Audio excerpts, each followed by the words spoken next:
किसी दिन वक्त निकाल के काम तो करें। आपके घर में जितनी भी चीजें हैं उन सब की फहरिस्त बना के देखें।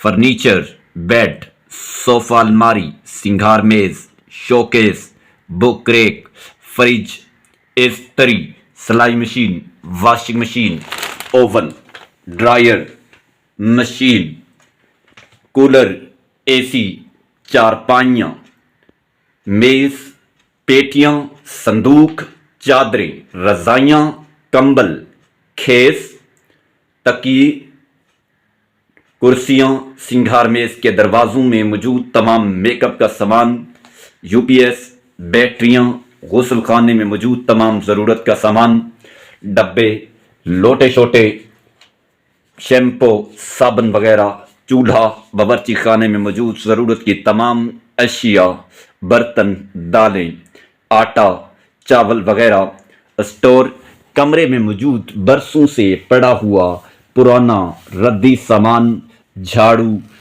कपड़े, नए पुराने, गर्मियों सर्दियों के सब तमाम जूते, बिस्तरों की चादरें, कापियां, किताबें, फाइलें, बच्चों की ज़रूरत और खेल से मुताल्लिका तमाम सामान वगैरह वगैरह। चले मोटी मोटी फहरिस्त बन गई। अब इन चीज़ों के आगे उनके मालिक का नाम लिखें, यानी घर में मौजूद कौन सी चीज़ का मालिक कौन है। क्या हुआ, गड़बड़ आ गई है, लेकिन करना तो पड़ेगा। क्या कहा, क्यों करे भाई, मौत तो सबको आनी है ना। सोचें अगर हमारा वक्त दुनिया में पूरा हो जाता है और हमें बुलावा आ जाता है तो हमारे मरने के साथ ही हमारी मलकियत में मौजूद हर चीज़ के मालिक हमारे वारिस बन गए। जी हाँ, सिर्फ जायदाद और बैलेंस नहीं, हर चीज़ पर वारिसों का हक होता है। अब अगर हमारी ज़िंदगी ऐसे गुजर रही है कि हमें मालूम ही नहीं कि कौन सी चीज़ का मालिक कौन है, तो किसी एक के मरने के बाद उसकी विरासत कैसे तकसीम होगी।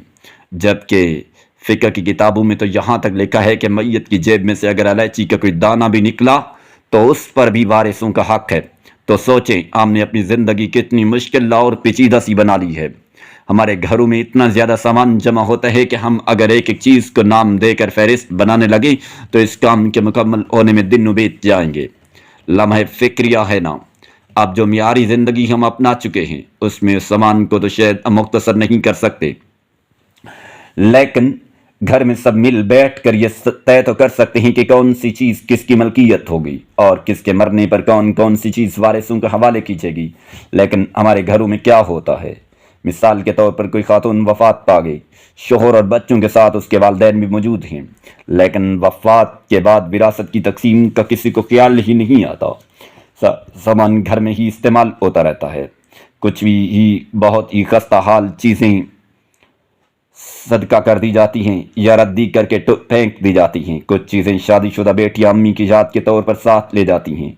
कुछ चीज़ें बेटे बहुएं इस्तेमाल में ले आते हैं, लेकिन इस सब में शरई तकसीम का किसी को भी ख्याल नहीं आता। इसी तरह अगर घर का सरबराह मर्द वफात पा जाए तो भी सिर्फ जायदाद और बैंक बैलेंस की तकसीम पर इत्तेफाक कर लिया जाता है। घर में मौजूद चीज़ें घर के अफराद की बगैर इजाज़त इस्तेमाल करते रहती हैं और बगैर तकसीम के खुद उनको उन चीज़ों को मालिक समझते हैं। जैसे मैयत की ज़िंदगी में वो चीज़ मुश्तरका तौर पर इस्तेमाल होती थी, वैसे ही अब भी करते रहती हैं। विरासत की तयन और तकसीम के बारे में इस कदर लापरवाही की जा रही है कि अल्लामान वल हफीज़ ये तहरीर लिखने का मकसद सिर्फ दिलों में फ़िक्र पैदा करना है। शायद कि उतर जाए तेरे दिल में मेरी बात।